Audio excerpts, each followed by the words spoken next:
Waheguru Ji Ka Khalsa, Waheguru Ji Ki Fateh. Welcome to this segment of Coach Gurbani's a-sabad-a-day, our recitation, the 22nd sabad from Asa Mahalla Pehla, composition of Guru Nanak. The recitation.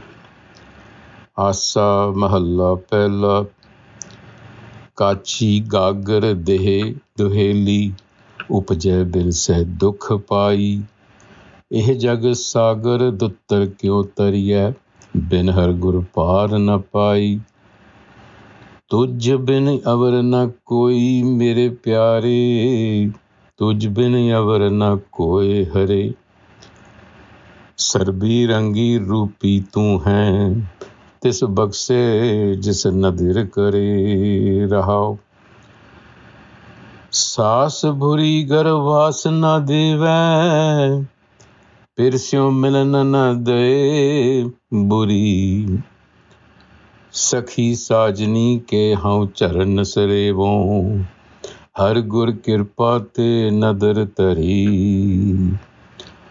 ਆਪ ਵਿਚਾਰ ਮਾਰ ਮਨ ਦੇਖਿਆ ਤੁਮ ਸਾ ਮੀਤ ਨ ਅਵਰ ਕੋਈ ਜਿਉ ਤੂੰ ਰਾਖੈ ਤਿਵ ਹੀ ਰਹਿਣਾ ਦੁਖ ਸੁਖ ਦੇਹ ਕਰੇ ਸੋਈ ਆਸਾ ਮਨਸਾ ਦੋ ਬਿਨਾਸਤ ਤ੍ਰਹਿ ਗੁਣਿਆਸ ਨਿਰਾਸ ਭਈ ਤੁਰੀ ਅਵਸਥਾ ਗੁਰਮੁਖ ਪਾਈਐ ਸੰਤ ਸਭਾ ਕੀ ਓਟ ਲਹੀ ਗਿਆਨ ਧਿਆਨ ਸਗਲੇ ਸਭੇ ਜਪ ਤਪ ਜਿਸ ਹਰ ਹਿਰਦੇ ਅਲਖ ਅਭੇਵਾ ਨਾਨਕ ਰਾਮ ਨਾਮ ਮਨ ਰਾਤਾ ਗੁਰਮਤਿ ਪਾਏ ਸਹਿਜ ਸੇਵਾ The Guru talks about Kachi Gagar Deh Duheli. Like an earthen pitcher, the body, Deh, is baked. Kachi is baked or made. Duheli, laborious, arduous, the source of sorrow, has multiple connotations. But what he is saying is that like an earthen pitcher, Kachi Gagar, the body, Dehe, is made through a rather arduous and laborious process, Duheli. And the process is one of birthing and dying, Upajaya bin Seh. Dukhapai, suffering much hardship in the process.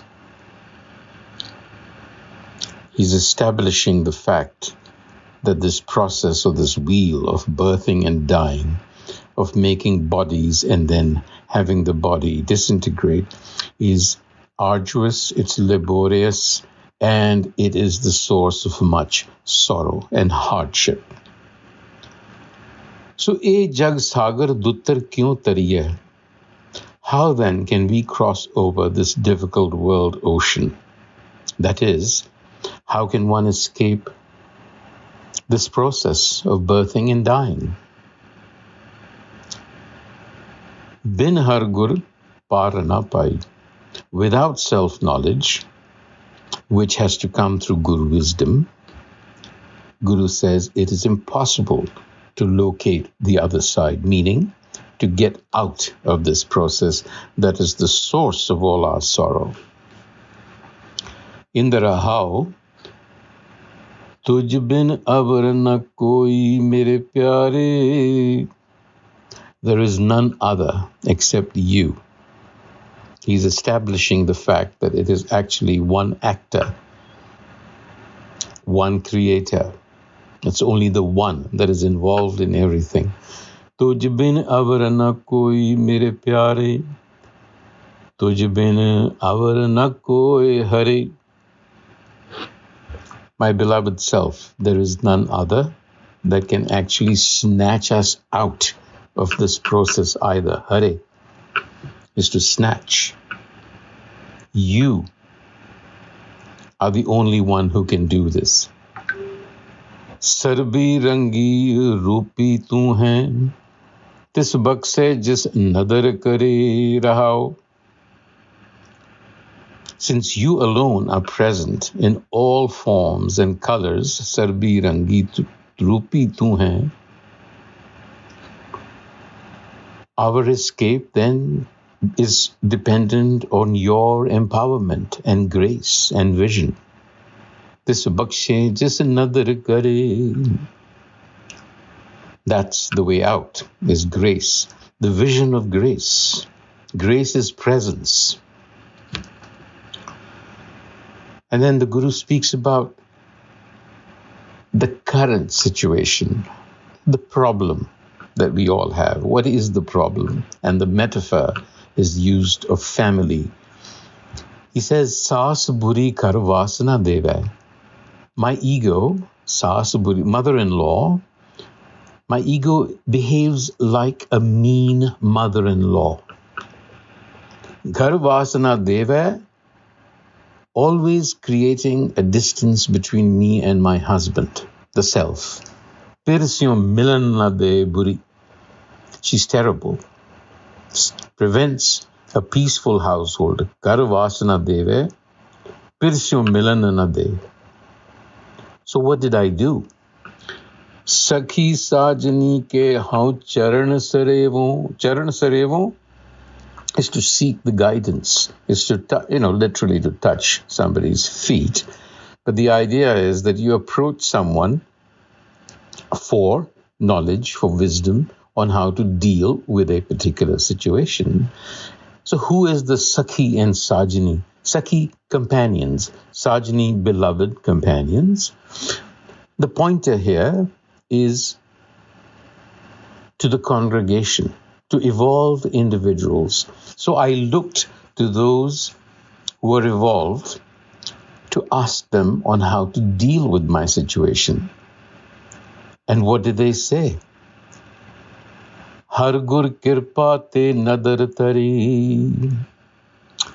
You need to seek Gur wisdom and the grace and mercy in order to meet your husband's self and overcome the separation that your mean mother-in-law, meaning the mean ego, is causing. So how do you do that? There is some talk about that. Aap bichar mare man dekhiya. So the recommendation is dissolve your ego. And the ego is bichar, thoughts. So dissolve your thoughts. Aap bichar mar man. And the mind will dissolve. Then what happened, the Guru says, Dekhya tumsa meet na avar koi. I found that there was nobody other than you, the self. You're the only benefactor. So this is realization. Jo tu rakhe te wahi rehna. Dukh sukh devah kare soi. So when you realize that it is the self that is all pervasive and sitting within me and is my husband, quote unquote, then what do? You're happy to live whatever way the self wants to live. Because there is really no distinction. You realize that you are the self. So jo tu rakhe te wahi rehna. Dukh sukh devah kare soi, whether it is dukh or sukh, you kind of transcend them. Asa mansa do binasat treh gunyas niras bhai. Asa mansa, expectations, desires are renounced. What it means really is that you are not trapped in that cycle of wants, cause and effect all the time. So when the mind is stilled, you reach a state called Turiyavastha, the fourth state, which is Sahaj, which is where your mind finds its own natural tranquility, Turiyavastha. Gurmukh pai, Sant Sabha ki ot lahi. So with help from evolved individuals, I sought Gur wisdom, I approached the Guru, who then gave me self-knowledge, which enabled me to recognize the presence of the self within me. And he concludes by saying, Gyan Dhyan Sagle Sabbe Gyan Dhyan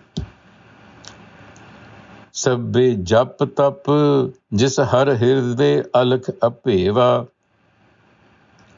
Nanak Ram Nam Manarata Gurmat Pai Sahaj Seva Gyan Dhyan Sagle Sabbe Jap Tap Jis Har Hirde Alakh Apeva. That self is without any signs. You cannot see it physically, and its mysteries are unknown, ineffable. So that is what the Guru teaches us. We need to cultivate. Nanak Ram Nam Manarata Gurmati Pai Sahaj Seva.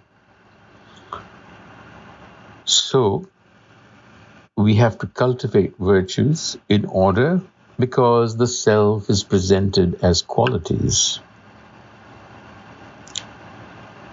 It is ineffable, it is unseen, but it is symbolized by qualities, and it is those qualities that we have to cultivate.